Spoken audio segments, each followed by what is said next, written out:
அதற்கு நீங்கள் நிதி உதவி செய்ய வேண்டும் என்று சொல்லி நிறுத்தப்பட்ட திட்டங்கள் அனைத்து மீண்டும் வழங்கப்படும் என்கின்ற நல்ல செய்தியை தெரிவித்துக் கொள்ள கடமைப்பட்டிருக்கின்றேன். அது மட்டுமல்ல, இன்றைக்கு ஏழை நடுத்தர மக்கள் சிரமத்தில் இருக்கின்றார்கள் என்பதை அறிந்துதான் இன்னைக்கு முதல் கட்டமாக அனைத்து குடும்பங்களுக்கும் 10,000 ரூபாய் வழங்கப்படும் என்கின்ற நல்ல செய்தியை தெரிவித்துக் கொள்கின்றேன். அதே போல மிக்சி கிரைண்டர் ஃபேன் அம்மா கொடுத்தாங்க. அவரோட வழியிலான எடப்பாடியார் அவர்கள் அனைத்து வீட்டுகளுக்கும் பிரிட்ஜ் வழங்கப்படும் என்கின்ற நல்ல செய்தியை தெரிவித்துக் கொள்ள கடமைப்பட்டிருக்கின்றேன். உங்க வீட்டில் ஏற்கனவே பிரிட்ஜ் இருக்கா? இன்னொன்னு வாங்கி வச்சுக்க வேண்டியதுதான். அதே போல இன்னைக்கு பார்த்தீர்களேனால் ஏழை நடுத்தர மக்கள் வீட்டில் பார்த்தீங்கன்னா கல்வி கடன் அது ரத்து செய்யப்படும் சொல்றோம். 3 சிலிண்டர் இலவசமாக வழங்கப்படும் சொல்றோம். அதே போல இன்றைக்கு இருசக்கர வாகனத்தை நிறுத்திட்டாங்க. நம்ம என்ன பண்ண போறோம்? 5 லட்சம் மகளிருக்கு முதற்கட்டமாக பேட்டரி ஸ்கூட்டர் 25,000 ரூபாய் மானியத்தில் 5 லட்சம் மகளிருக்கு வழங்கப்படும் என்கிற நல்ல செய்தியை தெரிவித்துக் கொள்ள கடமைப்பட்டிருக்கின்றேன்.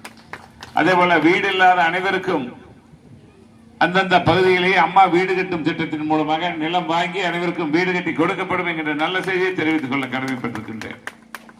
அதே போல பல்வேறு திட்டங்களை செயல்படுத்திருக்கின்றோம். இன்னைக்கு மதுரை வீரன் கோயில் உட்பட அனைத்து கோயிலும் புனரமைப்பு நிதியாக 5 லட்சம் ரூபாய் நாம் கொடுக்க இருக்கின்றோம். அதே போல ரேஷன்ல போய் 20 கிலோ அரிசி வாங்குறீங்க, இனிமேல் பாமாயிலும் பருப்பும் இலவசமாக அதோடு சேர்த்து வழங்கப்படும் என்கிற நல்ல செய்தியை தெரிவித்துக் கொள்கின்றேன். அவை இப்படிப்பட்ட நல்ல பல திட்டங்களை கொடுத்திட அம்மாவினுடைய அரசு மீண்டும் அமைந்திட வேண்டும். ஏனென்று சொன்னால் இந்த மாநிலமே போதைப் பொருள் மாநிலமாகிவிட்டது. கஞ்சா விற்பனை, கள்ளச்சாராய விற்பனை, மதுபான விற்பனை என்று கஞ்சா மாநிலமாகி இருக்கின்றது. அந்த நிலைமையை மாற்ற வேண்டும். சட்டம் ஒழுங்கு சீர்கேட்டு கிடக்கிறது. பெண்களுக்கு பாதுகாப்பில்லை. அப்படிப்பட்ட அரசை தூக்கி எறிந்து மீண்டும் தமிழகத்தில் அம்மாவினுடைய அரசு அண்ணன் எடப்பாடியார் தலைமையில் அமைவதற்கு நீங்கள் அனைவரும் ஒருமுகமாக இருந்து இரட்டை இலை சின்னத்திலே வாக்களித்து என்னை பெருவாரியான வாக்கு வித்தியாசத்தில் வெற்றி பெற செய்யுமாறு கேட்டு வாய்ப்புக்கு நன்றி கூறி விடைபெறுகிறேன். நன்றி, வணக்கம். தப்பிங்களா? வரம்மா.